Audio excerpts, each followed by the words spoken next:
And she is celebrating the success of a policy. She should try and celebrate it in front of parents in Glasgow who are telling her that there are thousands of children across Scotland unable to access the rights that her government gave her. Miss Cunningham. She should look those parents in the eye and tell them they've never had it so good. They know it's not true. We know it's not true. And I think actually the First Minister knows it's not true as well. Parents across Scotland have one simple question for the First Minister. Isn't it about time she made good on her childcare promises? First Minister. Tell you what I'm going to do right now. I'm going to look Kezia Dugdale in the eye and remind her who runs Glasgow City Council.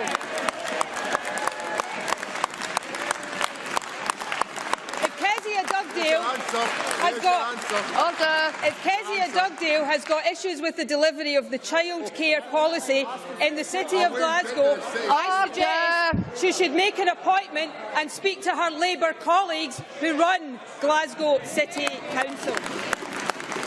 Now, 98.5% of 3- and 4-year-olds registered for free childcare. I did look parents in Glasgow who have frustrations about the delivery of this in the eye, and I committed to them that we would work to deal with those issues. But no matter how hard Kezia Dugdale tries, and no, she isn't asking about the health service this week, I wonder why. But no matter how hard Kezia Dugdale tries to manipulate the figures, she cannot get away from the fact that an increase from 412.5 hours of free childcare to 600 hours is a significant step forward under this government. And if we are re-elected, and let's face it, while there's no complacency, all of the polls today suggest we may well be, then we will take that to 30 hours a week for 3- and 4-year-olds and eligible 2-year-olds. This government has delivered on childcare and we will continue to do so. And it's because people know that they cannot trust a single word that Scottish Labour says anymore that people in Scotland are deserting them in their droves. Now, Kezia Dugdale has got a nerve to come here today and scaremonger about mythical cuts when just 60 miles away from here, the most senior Labour councillor in the country is calling on the Scottish Government to take away old people's bus passes, introduce tuition fees and start charging again for prescriptions. I think Labour needs to sort itself out before it comes to this chamber to lecture anybody else. Can the First Minister confirm that full fiscal autonomy means scrapping the Barnett formula? Yes or no? First Minister. Well, so much for the new-style, patriotic Scottish Labour Party. It didn't really last very long, did it? The first opportunity they grabbed to get right back onto the same side as the Tories, to gleefully tell Scotland how useless they think we are. The Barnett formula... Order! The Barnett formula, of course, Order! will remain in place until such times as this Parliament is in charge of our own fiscal and economic decisions. It's members of the unionist parties on all sides of this chamber that pose the risk to the Barnett formula in the meantime. And can I say also to Kezia Dugdale, the only cuts that are on the horizon this year or the following year for Scotland are the cuts planned by Westminster, regardless of whether it's the Tories or Labour. It's only a few weeks since Labour trooped through the Tory lobbies to vote for £30 billion of cuts.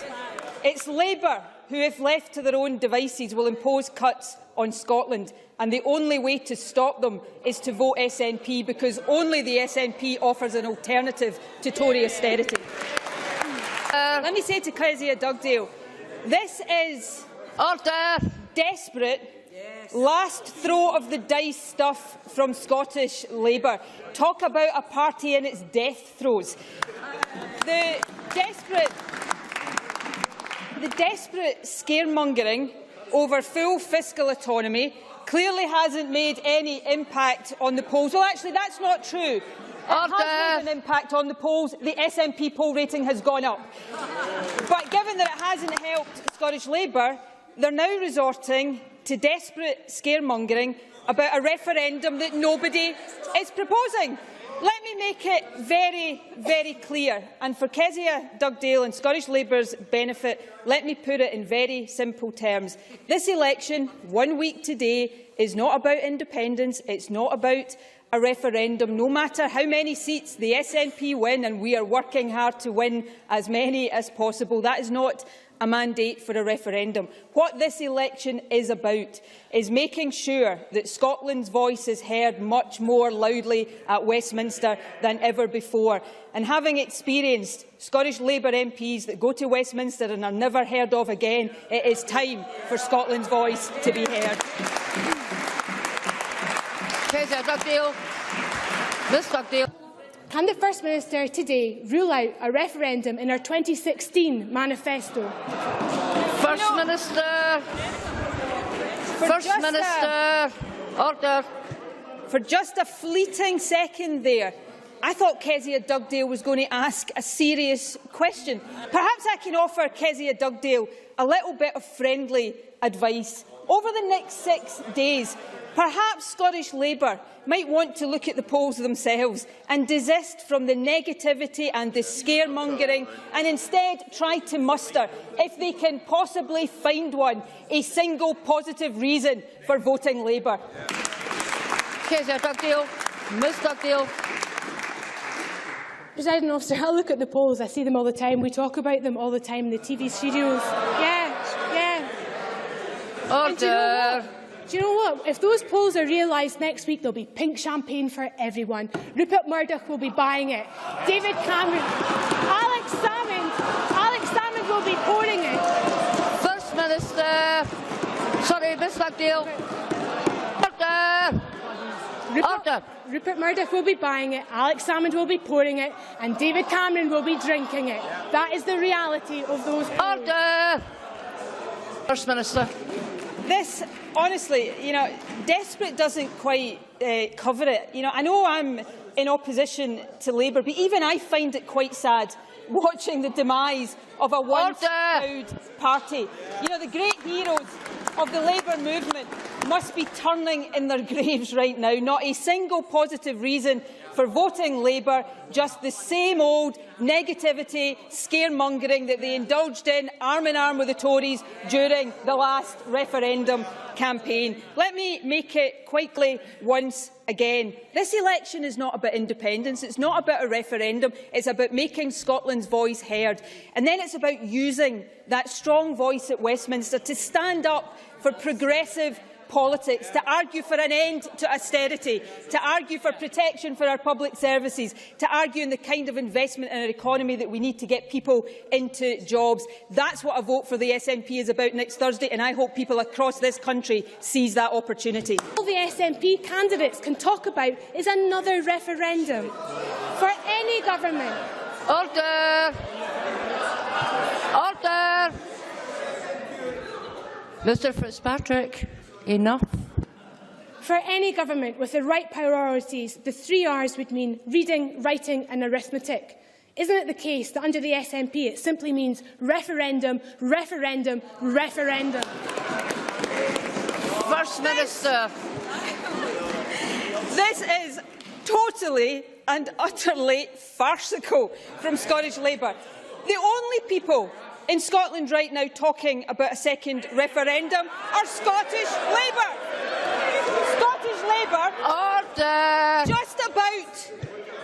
Just about an hour ago, presiding officer, a party in Scotland launched a billboard poster about a second referendum. Do you know what? It wasn't the SNP, it was Scottish Labour. That's who are talking about it. I know Labour's campaign. Order. I know Labour's campaign is in dire straits, but I want to not miss the opportunity today to thank Kezia Dugdale for her email on Tuesday. It came from her direct to the First Minister's official email inbox, asking me if I would be part of Labour's volunteer effort on election day.